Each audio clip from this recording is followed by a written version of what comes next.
Bonjour à tous, on continue notre voyage dans la vérité et la foi des conseils expliqués. Maintenant qu'on a à peu près cerné ce que ça veut dire de vivre avec la foi, on va commencer à voir certaines conséquences de la nécessité de vivre avec la foi. Dans la lettre tête, ça veut dire le 9e paragraphe du livre, le Likutei Etzot et le Rav Barsky nous disent comme ça: c'est interdit à un homme de diriger, d'orienter les autres, de les aider à progresser dans leur vie spirituelle. Ça veut dire ce qu'on appelle aujourd'hui un dirigeant de communauté, un dirigeant spirituel de communauté, ou un admor, un grand rave,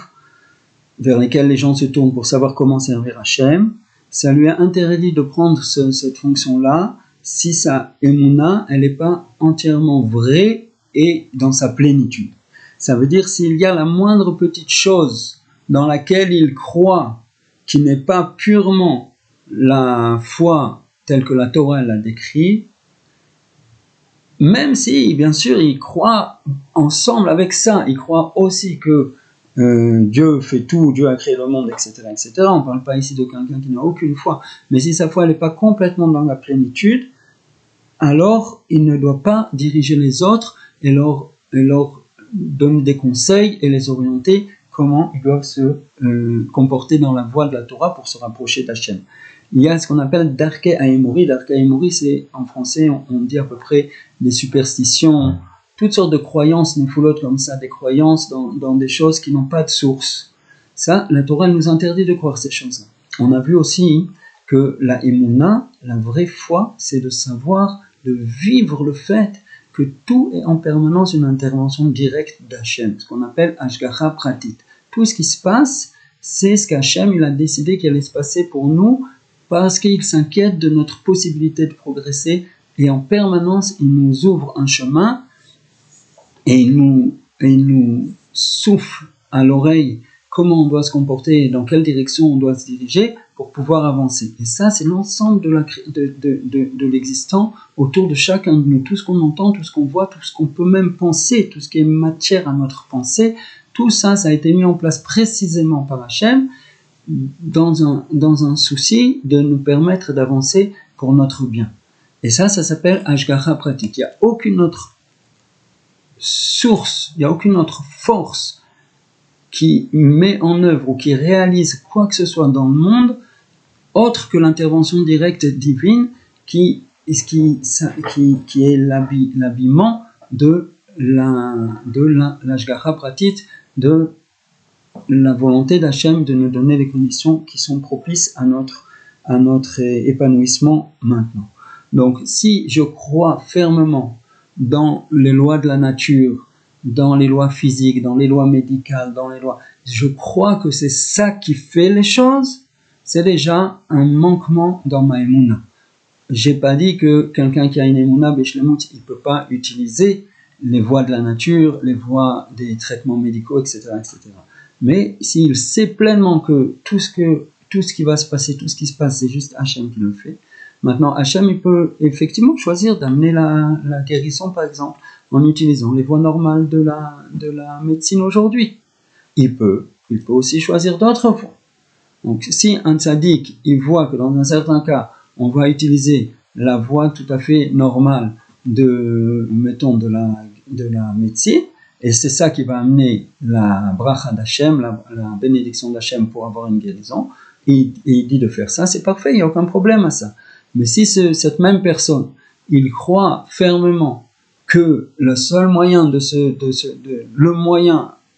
qu'il y a à mettre en œuvre pour pouvoir se libérer de cette situation de maladie, c'est ce que la médecine elle préconise, parce que la médecine c'est une sagesse, c'est une science et une force qui peut éradiquer cette maladie, alors il a un défaut dans sa émouna, il a un manquement dans sa émouna, cet homme-là ne doit pas diriger les autres. Donc nous, on ne doit pas juger les rabbanim si leur émouna elle est complète ou pas complète. Dans la plupart des cas, on ne peut pas le savoir. S'il y a vraiment quelque chose de très très très clairement problématique, alors je peux choisir de m'éloigner, d'aller chercher un autre rabbin. Dans la plupart des cas, je ne peux pas savoir, parce qu'encore une fois, ce qu'il préconise, ça me dévoile pas ce qu'il croit et ce qu'il sait. Et donc, si j'ai affaire à un rabbin qui est tzaddik, j'aurais beaucoup de mal à savoir vraiment la profondeur de sa émouna. Mais c'est lui, par lui-même, qui doit juger si il est propre à donner des conseils aux autres, comment s'approcher d'Hachem ou pas. Maintenant, ce qu'il dit, le Rav Barsky, c'est encore plus intéressant. Il dit, de là, on apprend que nous tous, pour la plupart d'entre nous, notre émouna, elle n'est pas complètement à sa plénitude. On a toutes sortes d'influences qui nous ont fait rentrer des axiomes qu'on a intégrés comme des croyances et on ne s'aperçoit pas qu'on se fonde sur ces choses-là pour décider de notre comportement. Il dit, nous tous, dont la émouna n'est pas à sa plénitude, on ne peut pas se diriger nous-mêmes. Je ne peux pas prendre des décisions, en tout cas pas des décisions qui ont clairement une importance dans la suite de mon parcours dans ma vie, par moi-même. Je suis obligé d'aller voir quelqu'un qui a une foi beaucoup plus claire, beaucoup plus éclairée, beaucoup plus élevée que la mienne, qui vit avec Hachem de façon permanente, de façon beaucoup plus forte, de façon beaucoup plus lumineuse que ce que moi je vis, pour pouvoir savoir si ce que je pense faire, c'est la bonne chose à faire ou pas. Où est-ce que je dois vivre, dans quelles conditions je dois élever mes enfants, et est-ce que je dois maintenant me marier ou continuer la carrière, est-ce que je dois aller à l'yeshiva ou à l'université.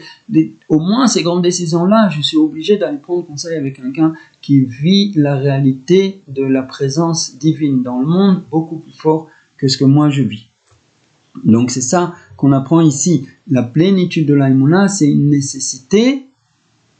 à la possibilité de diriger, d'orienter.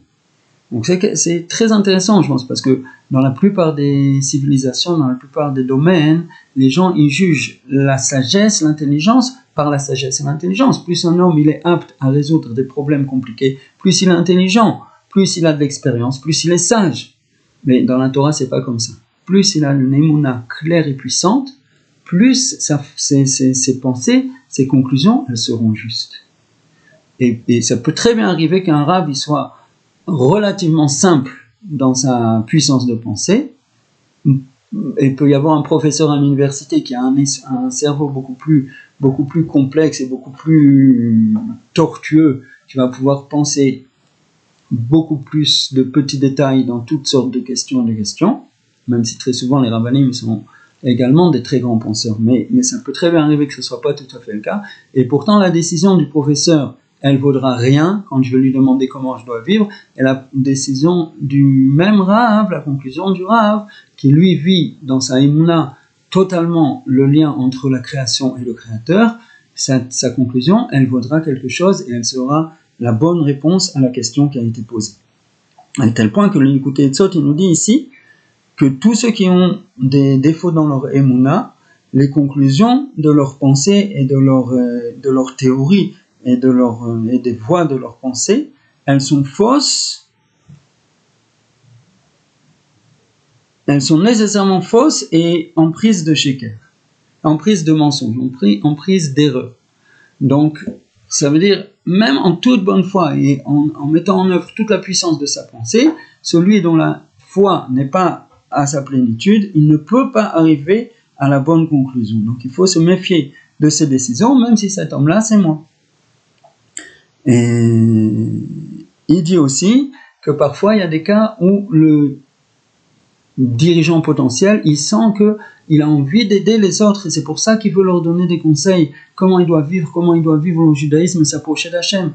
Il dit, mais même s'il sent qu'il a de la rachmanout, et c'est pas forcément un mensonge, Bémet il aime les autres, mais il a aussi une partie, s'il est vraiment vrai avec lui-même, il verra qu'il a aussi une partie de sa motivation qui vient du fait que le fait de donner des conseils aux autres, ça va lui donner à lui une assise, ça va lui donner à lui une position, c'est celui qu'on vient voir quand on a des questions, etc.,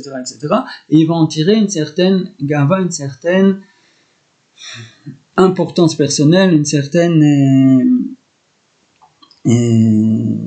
gava,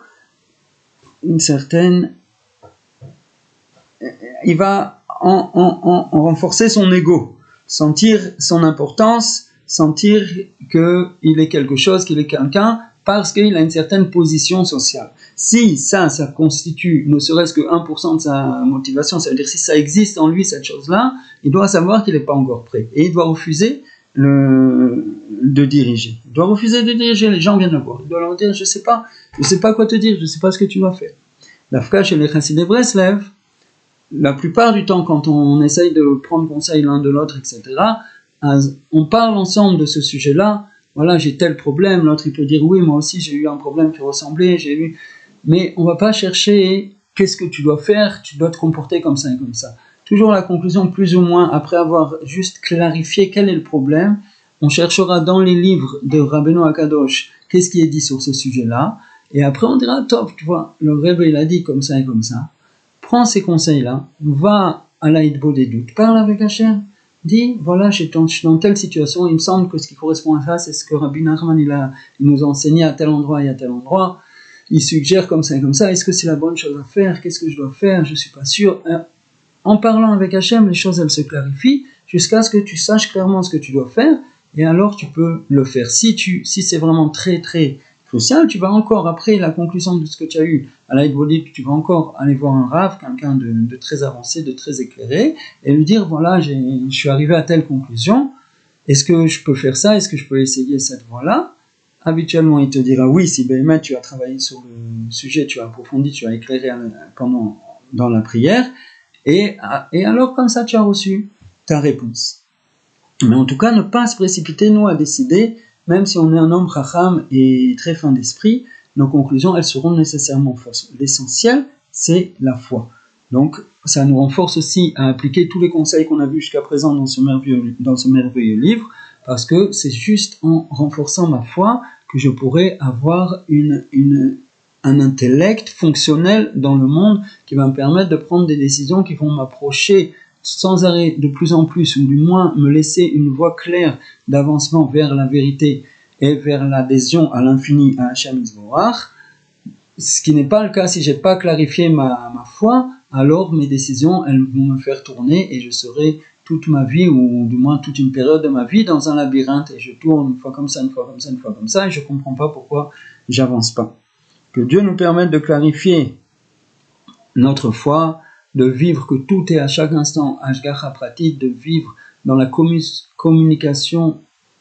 permanente et extraordinaire avec Hachem Yisborach, qui nous parle, qui nous oriente, qui nous dit, qui nous ferme des portes parce qu'elles ne sont pas bonnes pour nous, qui nous ouvre des voies qui sont bonnes pour nous, de l'entendre, d'entendre ses encouragements, d'entendre ses instructions, de les réaliser dans la joie, et jusqu'à ce que vienne le Goel Tzedek pour éclairer toute la création d'une nouvelle conscience. En attendant, Kol HaYeshuot, et à bientôt, Bezrat Hashem.